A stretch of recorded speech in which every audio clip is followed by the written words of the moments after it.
Ele é conhecido como profeta messiânico. E essa passagem aqui não é nada mais do que uma profecia acerca do Cristo.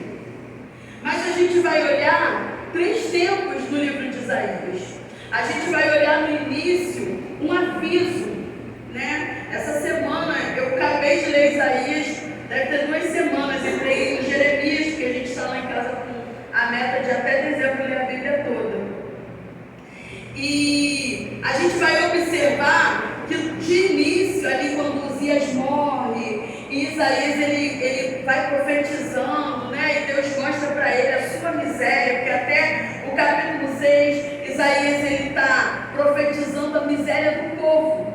Ele está profetizando a falência espiritual de Israel, do povo. Mas quando ele vê o Senhor no trono e a sua glória, a Bíblia vai nos contar que ele diz: ai de mim que vou perecendo. Então nesse momento ele se inclui no meio do povo. Então ele não é mais aquele que só profetiza para o outro, mas ele profetiza para todos, inclusive ele.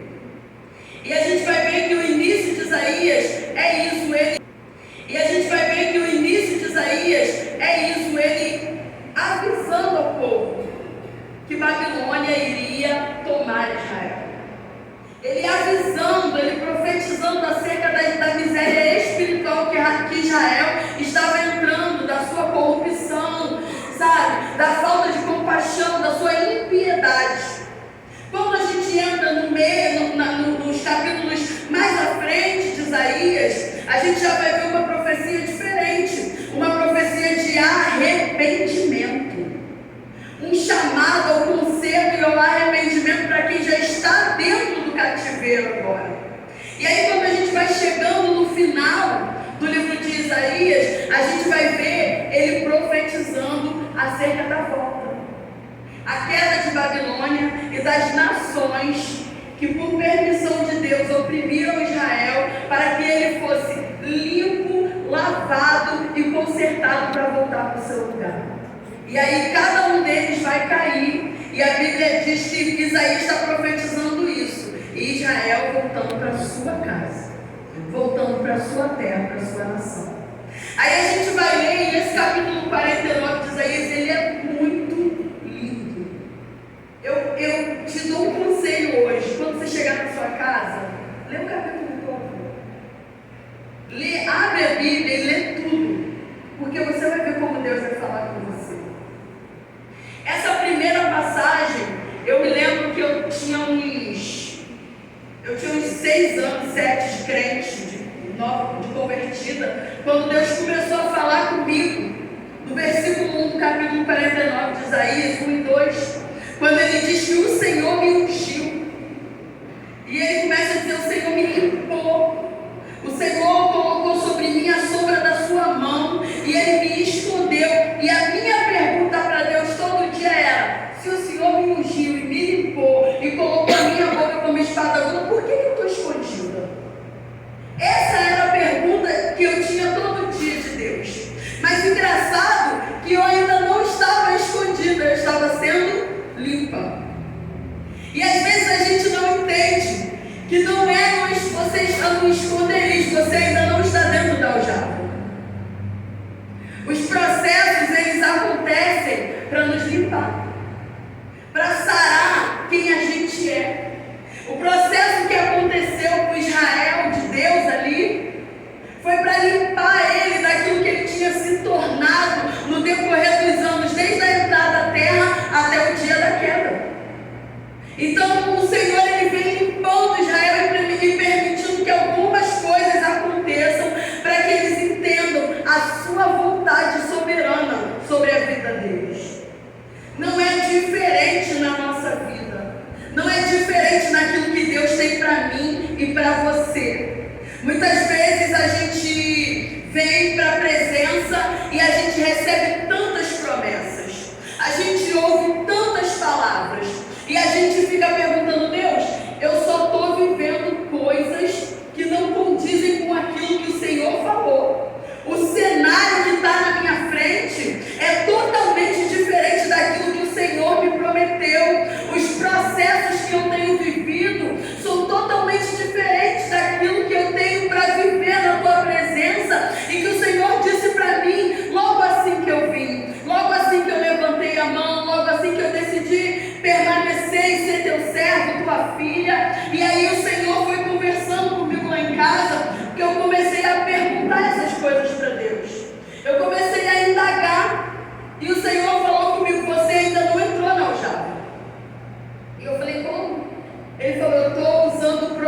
para te limpar.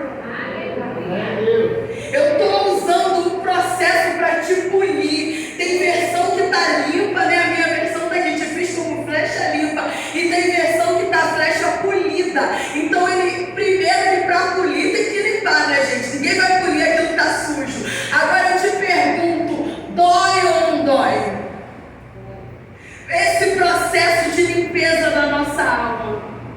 Porque quando a gente nasce de novo, né? A Bíblia diz que alguém foi procurar Jesus e Jesus disse para ele: se tu não nascer, podemos da água e do Espírito. Tem que nascer de novo e às vezes a gente nasce da água, mas a gente não nasce do Espírito. E o nascer do Espírito é um processo. Todo dia ele vem convencendo a gente. Eu me lembro, eu vim pro carro pensando que eu vim com o esboço preparado, meu esboço está dobrado debaixo da Bíblia, e o Senhor falou comigo: não é nada disso que tu vai pregar. E eu disse: tá bom, Jesus, que eu sou obediente, não sou besta, né? E aí eu falei com o Senhor, falei: Jesus, o nascer do Espírito é uma questão de limpeza de alma. É uma questão de transformação de caráter. E Deus foi conversando comigo, e Ele veio falando, meu marido falando, meu filho atrás, e eu aqui no meu diálogo interno com o Espírito Santo. E Ele falando comigo: você vai contar na igreja quem você era quando você me aceitou. E eu disse: Jesus. Ele falou: você precisa expor as suas cicatrizes, porque tem alguém lá com uma ferida aberta que precisa ser colocado remédio. E às vezes a gente precisa expor. Eu falei: tá bom, Senhor. Porque a gente vem e a gente é o alecrim dourado. A gente é muito boazinha, gente. Eu quero falar com a mulherada, que o culto é rosa, né? Os irmãos recebem, mas eu quero falar com as mulheres. A gente é muito boazinha. A gente é muito sofredora. Não é assim? A gente é muito vítima, gente. A gente chega em Jesus assim, toda ruim, e achando que é boa. Sabe por quê? Porque alguém machucou a gente.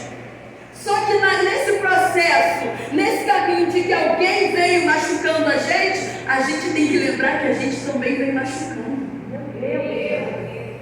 E às vezes a gente não lembra, a gente só lembra de quem nos feriu. Nesse processo de que alguém magoou o nosso coração, a gente tem que lembrar de que a gente também vem magoando.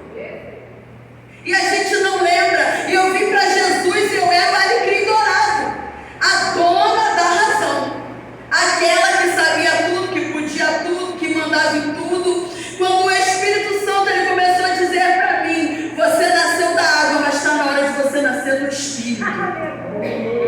Está na hora de eu começar a te limpar. E um dia eu lembro que eu saí da minha varanda, eu saí na garagem. Foi porque o quintal lá que a gente morava era um quintal grande, né? E tinha 3 casas, uma do lado da outra, e uma era da tia do meu marido. E eu saí, fui na garagem falar não sei o que, porque meu marido estava debaixo do carro, consertando o carro. E a tia do meu marido saiu na janela, coitada, gente. Ela saiu para me dar um recado. Ela apareceu com aquela janela: Carol, a fulana ligou, pediu para você devolver o livro dela. Pensa qual é o tema do livro: Campo de Batalha da Mente. A pessoa que tinha a mente mais afetada. Li aquele livro 300 vezes até alguma coisa entrar.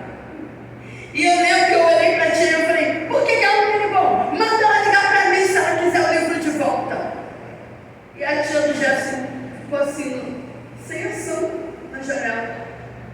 Eu disse: Carol, só vim dar um recado. Sabe por quê? Porque eu ainda não tinha nascido do Espírito. E quando não há transformação, quando a gente não permite que o Espírito nos transforme, a gente fica num processo de limpeza. E enquanto esse processo de limpeza não acaba, a disponibilidade também não vem para o céu. Sabe por quê? Porque todas as vezes que a gente faz uma besteira, a gente se sente inútil.